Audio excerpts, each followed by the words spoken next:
Hello बच्चों, कैसे हो सब। चलो आज हम देखेंगे लोकतंत्र में सत्ता की साझेदारी चैप्टर को हम कंटिन्यू करेंगे।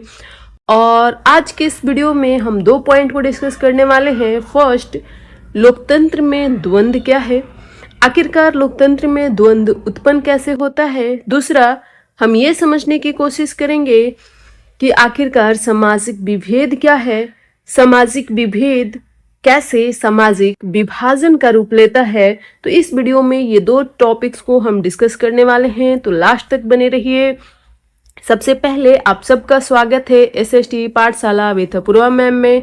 अभी तक आपने सब्सक्राइब नहीं किया है तो प्लीज कर लीजिए, क्योंकि आपके बिहार बोर्ड एग्जाम्स के लिए ये जो आपका चैनल है काम कर रहा है, आपको टॉपर्स बनाने के लिए, अच्छे मार्क्स के लिए। अगर आपको डर लगता है सोशल साइंस से तो आप इस चैनल को जरूर फॉलो करें, सब्सक्राइब करें और डेली का वीडियो देखें, ठीक है।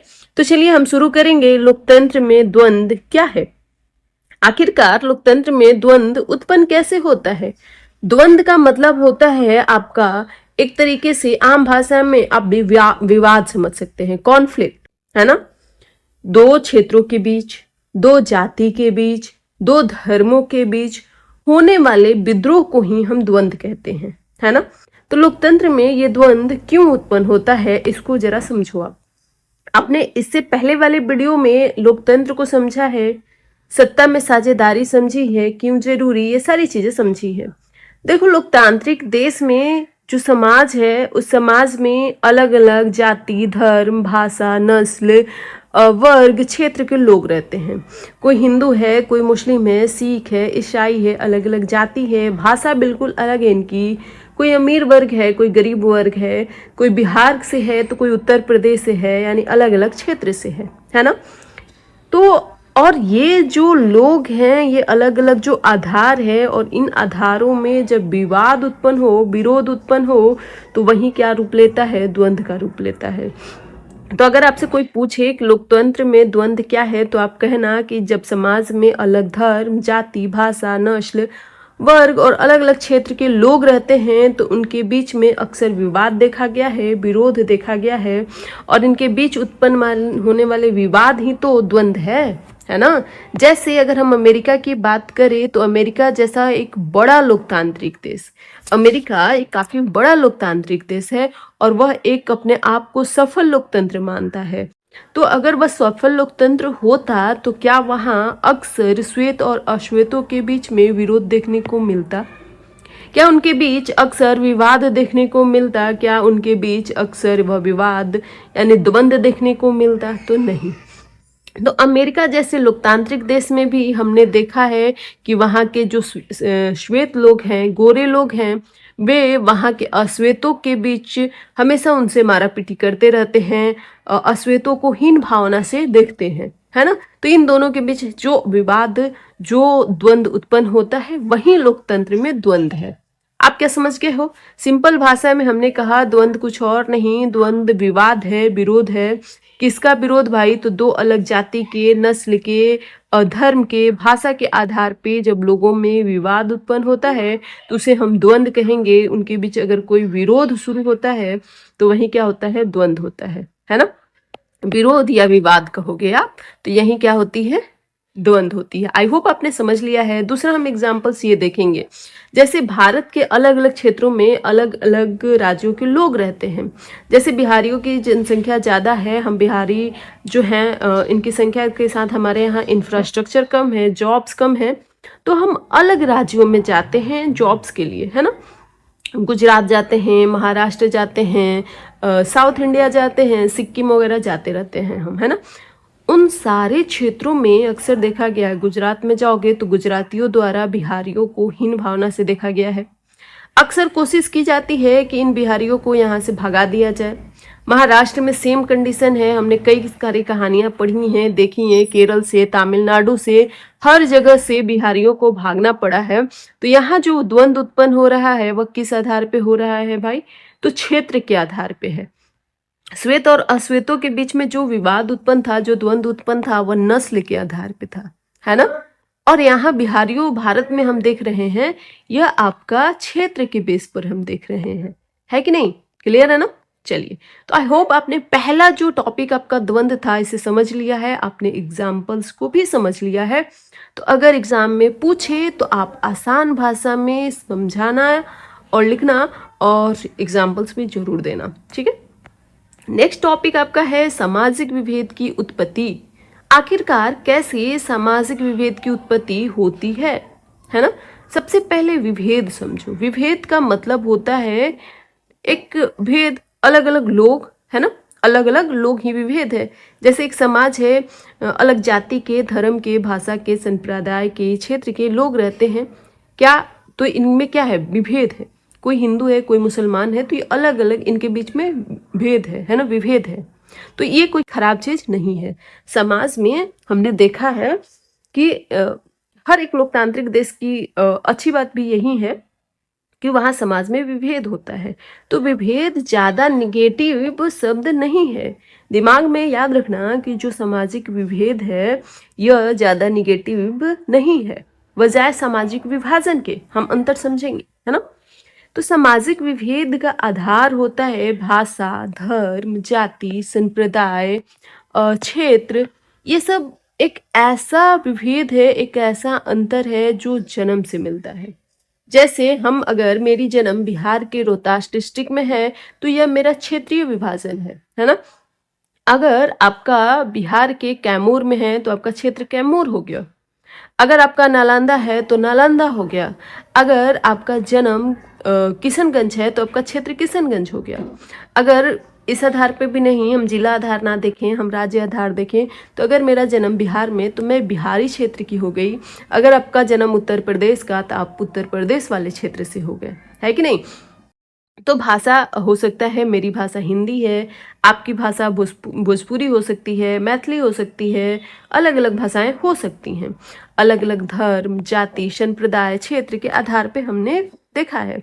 तो ये जो आप देख रहे हो ना, भाषा, धर्म, जाति, संप्रदाय, क्षेत्र, ध्यान रखना ये हमें जन्म से ही मिलता है, हमें जन्म से ही मिलता है, जब तक आप इसे बदल ना लें। कोई कोई अपनी अपनी धर्म बदल लेता है, 100 में से 102% लोग, है ना।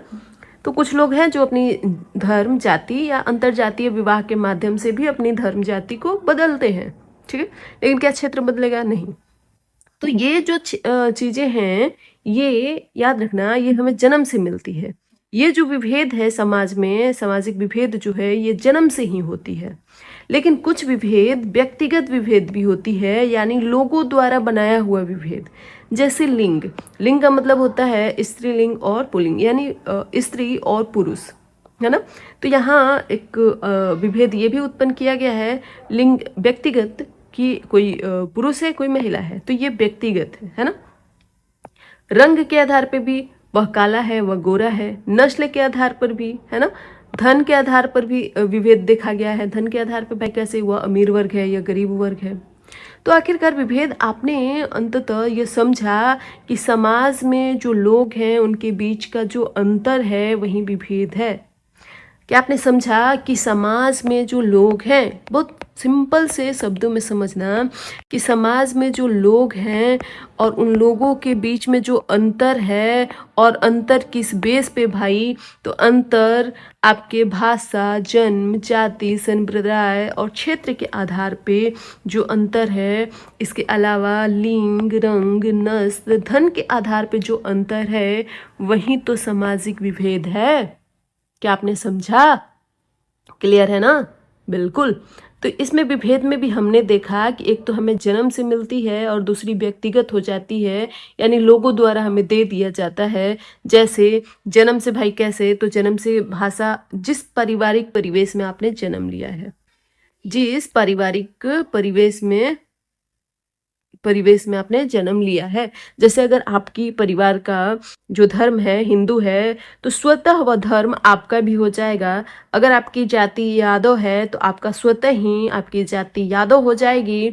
अगर आप बिहार के रोहतास जिले में जन्म लिए हैं और परिवार की आपके क्षेत्र रोहतास है, तो स्वतः ही आपका क्षेत्र रोहतास हो जाएगा। भाषा अगर आप भोजपुरी बेल्ट से आते हैं तो आपकी स्वतः भाषा भोजपुरी हो जाएगी, है कि नहीं। तो ये जन्म से मिलती है। लिंग की बात करें तो समाज में स्त्री और पुरुष में बांट देता है। रंग, काला रंग, गोरा रंग के आधार पे धन, अमीर और गरीब ये व्यक्तिगत हो गई हैं। तो इन आधारों पर जो अंतर है वही सामाजिक विभेद है। क्या आपने समझा? अब जरा ये समझना कि ये जो सामाजिक विभेद है यह समाज में विविधता लाता है, जो एक तरीके से सही है। एक ही समाज में अलग धर्म, जाति लोगों को मिल के रहना एक अच्छी क्वालिटी है। हमारा भारत इसीलिए तो जाना जाता है कि हम विविधता में एकता रखते हैं, है ना। हम अलग अलग धर्म जाति के साथ एक साथ मिल करके, अलग भाषा के लोगों के साथ एक साथ मिल करके अच्छे से रहते हैं। लेकिन कभी कभी होता यह है कि यह जो विभेद है यह संघर्ष का रूप ले लेता है। यह अलग अलग अपना संगठन बनाना शुरू कर देते हैं, तब इनकी एकता में कमी आ जाती है और यह रूप ले लेता है सामाजिक विभाजन का। यानी सामाजिक विभेद ही किसका रूप लेता है भाई? विभाजन का रूप लेता है।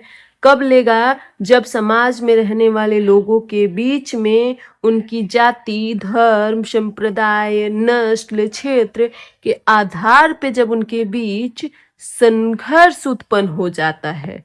क्या उत्पन्न होता है? संघर्ष, या वे आपस में संगठन बनाना शुरू कर देते हैं।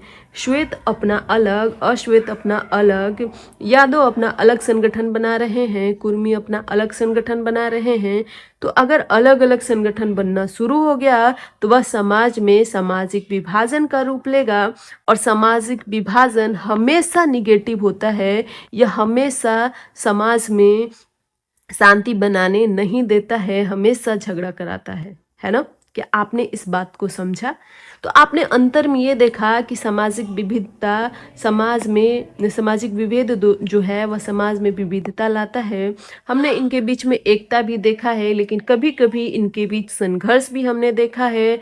अलग अलग संगठन भी बनते देखा है और यह संघर्ष, यह संगठन सामाजिक विभेद ही क्या बन जाता है? फिर सामाजिक विभाजन बन जाता है ना।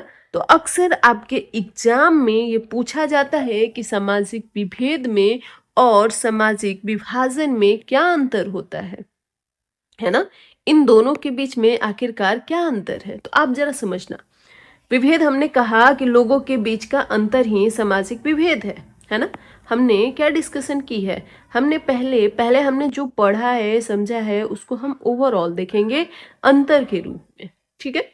हमने देखा कि कैसे लोगों के बीच का अंतर ही हम कह रहे हैं कि वह सामाजिक विभेद है। लेकिन यह जो विभेद है, ये जो अंतर है, अलग अलग जो लोग हैं ये अलग अलग जब समूह में बंटने लगते हैं, अलग अलग ये अपना समूह बनाना शुरू कर देते हैं, संगठन बनाना शुरू कर देते हैं, तब ये सामाजिक विभाजन का रूप ले लेता है। क्या पहला अंतर आपका क्लियर है? आप जानते हैं विभेद जो समाज में लोग हैं उनके बीच का अंतर ही विभेद है। और उस अंतर में जब लोग समूह बनाना शुरू कर देते हैं, अलग संगठन बनाना शुरू कर देते हैं, तो वह विभाजन का रूप लेता है, ठीक है ना। अंतर किस आधार पर होनी चाहिए? भाषा, धर्म, जाति, क्षेत्र, इन आधार पे अगर आपके बीच में अंतर है तो वह सामाजिक विभेद है। अगर इन अंतरों में संघर्ष होने लगे, है ना, यानी भाषा के आधार पे संघर्ष हो, धर्म के आधार पे, तो वह सामाजिक विभाजन कहलाएगा। दोनों बातें लगभग सेम है बट थोड़ा सा अंतर है। हमने पहले में कहा कि लोगों के बीच का अंतर ही सामाजिक विभेद है। अगर लोगों के बीच में समूह संगठन बनना शुरू हो गया तो वह विभाजन का रूप ले लेगा। किस आधार पे विभेद भाई? भाषा, धर्म, जाति, वही ऊपर वाली बातें। इन आधारों पे जब संघर्ष उत्पन्न हो, विवाद उत्पन्न हो, तो सामाजिक विभाजन। हमने ये भी देखा है कि अक्सर विभेद विविधता का रूप ले लेता है, विविधता ही विभेद है। एकता भी इसमें हमने बढ़ता है। जैसे अगर किसी क्षेत्र में कई धर्म जाति के लोग हैं और वहां अचानक भूकंप आ जाए तो सब एक दूसरे के हेल्प करने में लग जाते हैं। किसी के घर गिर गए तो उनके मलबे साफ करने में, उनको हेल्प करने में लग जाते हैं। तो ये एकता का पहचान है ना। तो विभेद में एकता हमने देखी है, लेकिन अक्सर विभाजन में एकता कमजोर हो जाती है। क्या हो जाता है? विभाजन में कमजोर हो जाती है। लोग एक दूसरे को देखना नहीं चाहते हैं, मन में मनमुटाव हो जाता है। तो हमने देखा कि विभेद भी नकारात्मक होते हैं, लेकिन ये हमेशा नकारात्मक प्रभाव नहीं होता है ना? ये हमेशा नकारात्मक प्रभाव नहीं होता है।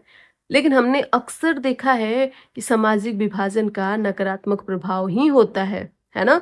हमने अक्सर देखा है हिंदू के बीच, मुस्लिम के बीच झगड़ा होते, वह किस कारण है?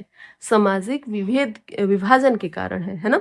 हमने अक्सर दो जातियों के बीच लड़ाई को देखा है, वह किस वजह से है? सामाजिक विभाजन की वजह से है, जो यह हमेशा नकारात्मक है। तो समाज में विभेद होना अच्छी है, समाज में विभाजन होना अच्छा नहीं है। किसी भी लोकतांत्रिक देश में विभेद होना वहाँ की मजबूती को बताता है, और वहीं सामाजिक विभाजन वहाँ के निगेटिव पॉइंट को बताता है ना? क्लियर है क्या? तो आज के इस वीडियो में हम सत्ता की साझेदारी चैप्टर में हमने समझा लोकतंत्र में द्वंद्व किस आधार पे उत्पन्न होता है। हमने भारत में कैसे कैसे द्वंद्व उत्पन्न हुआ ये भी देखा है। सामाजिक विभेद की उत्पत्ति हमने समझा कि कैसे सामाजिक विभेद उत्पन्न होता है, क्या है ये।